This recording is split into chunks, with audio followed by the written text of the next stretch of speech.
जय जय श्री राधे श्याम, जय जय श्री राधे श्याम। रसोत्सव। श्री राधा माधव दोनों ही भौरे हैं, पर दोनों ही कमल भी हैं। दोनों ही चकोर हैं तो दोनों भी चंदा हैं। दोनों ही प्रेम है तो दोनों ही प्रेम सिंधु भी हैं। सृष्टि के आदि अंत तक एक दूसरे को देखते रहने पर भी इनका अभी तक अच्छे से परिचय भी नहीं हुआ है। ये एक दूसरे को निहारते रहते हैं तक कितनी ही सृष्टियाँ बदल जाती हैं, कितने ब्रह्मा और रुद्र बदल जाते हैं, पर ये अघाते नहीं। श्याम सुंदर तो बस यही कहते हैं, राधे तेरो मुख नित नवीन सो लागे। रस उछलता है, रस ही रस में रस समा जाता है, फिर रस रस को ही चखने के लिए उतावला दिखाई देता है। हे वज्रनाभ, तुम्हें क्या लगता है राधा कोई स्त्री है, कृष्ण पुरुष है, सखिया कोई नारी है? नहीं वज्रनाभ, नहीं। इस निकुंज की केली में ना कोई स्त्री है ना कोई पुरुष है, सब तरफ रस ही रस का विस्तार है। तुमने सुना होगा ना, वेदों ने कहा है, रसो वैशः सह यानी वह यानी ब्रह्मा, ब्रह्मा रस रूप है। तो यहाँ राधा के रूप में रस ही प्रकट है, कृष्ण के रूप में रस ही उछल रहा है, सखियों के रूप में भी वही रस सेवा में तैयार है। अरे इतना ही नहीं, इस श्रीधाम वृंदावन के वृक्ष भी रस रूप हैं, यहाँ की लताएं भी, उसमें खिलने वाले पुष्प भी, यमुना भी, रजकण भी, पक्षी भी, अरे श्री राधा रानी की चंद्रिका भी, उनकी करधनी, हार, नुपुर, ये सब भी रस का ही विस्तार है। कृष्ण का मुकुट, बंसी, पीताम्बरी, गुंजा की माला, सब कुछ रस ही है। समझे वज्रनाभ, सब कुछ रसमय इस वृंदावन में, यानी सब कुछ ब्रह्मामय है। रस ही रस है यहाँ तो क्यों ना हो।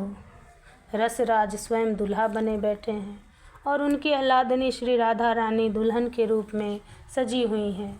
ये सामान्य घटना नहीं है, ये रस का ही उत्सव है, मात्र रस ही रस। वाह, आनंदित हो उठे थे ये सब कहते हुए स्वयं महर्षि। गारी देने की बारी थी अब सखियों की श्याम सुंदर को। श्री राधा रानी के पक्ष में खड़ी समस्त सखियाँ ब्याह की रीत समझाती हुई गारी देने लगी, पर ललिता सखी ने चौसर सामने रख दिया। दूल्हा दुल्हन को चौसर खिलाया जाए और गारी भी देती जाए, पर जो हारेगा उसे क्या करना पड़ेगा? सखी ने पूछा। तब रंग देवी सखी आगे आई और हंसते हुए बोली, लाडली ही ये निर्णय करे कि जो हारेगा उसे क्या करना होगा। लाडली ने लाल की ओर देखा। श्याम सुंदर तुरंत बोल उठे, मैं हारा तो मैं इनका हो जाऊंगा और ये हारी तो मेरी हो जाएंगी। सारी सखियाँ ताली बजाकर हंस पड़ी। बड़े चतुर हो, चित्त भी मेरी पट भी मेरी। शर्मा गई श्री राधा रानी, घूंघट में से मंद मुस्कुरा रही थी। चौसर खेला जाने लगा, सब बड़े आनंदित हैं। जब पासा फेंका जाता है तब उस निकुंज के पक्षी भी शांत हो जाते हैं, वह भी देखने लग जाते हैं कि कौन जीत रहा है। तुम बड़े गोरे हो प्यारे, एक सखी छेड़ती है। अब ज़्यादा मत बोलो, खेलने तो दो, श्याम सुंदर सखियों से कहते हैं। तभी सुदेवी सखी आईना ले आती है, सब सखियां हंसने लगती हैं। हमारी बात का भरोसा नहीं है, स्वयं ही देख लो आईना, दिखाती हैं सुदेवी। श्याम सुंदर को क्यों छेड़ रही हो तुम लोग? श्री राधा रानी जब देखती हैं श्याम सुंदर कुछ परेशान से हो रहे हैं, तब सखियों से कहती हैं, आज के दिन आप कुछ मत कहो लाडली, हमें यही दिन तो मिला है। श्री जी अब कुछ नहीं कहती, सखियों का ये अधिकार है आज तो। देखो कितने गोरे हो श्याम सुंदर। आईना फिर दिखा दिया। श्याम सुंदर ने आईना देखा, फिर पासा फेंक कर चौसर खेलने लगे। क्या हुआ, गोरे नहीं हो? नहीं नहीं प्यारे, आप तो गोरे ही हो, काला तो हमने तुम्हें बना दिया है, ये हमारा दोष है। हमारा क्या दोष? चौसर रोक दिया। हंसी फूट पड़ी श्री जी की भी। कैसे? धीरे से भी वो बोली, हम आँखों में कजरा लगाती हैं ना, और इन्हें दिन रात देखती रहती हैं, बस इसी से ये काले हो गए हैं। हम बात पर तो श्याम सुंदर भी हंस पड़े, श्री जी भी हंसी, सखिया तो हंसी रही थी और पक्षी भी हंस पड़े थे। चौसर खेलना शुरू हुआ, फिर सखिया गारी दे रही हैं। तभी श्याम सुंदर हार गए। हारना ही था। यही तो श्रृंगार रस का नियम है।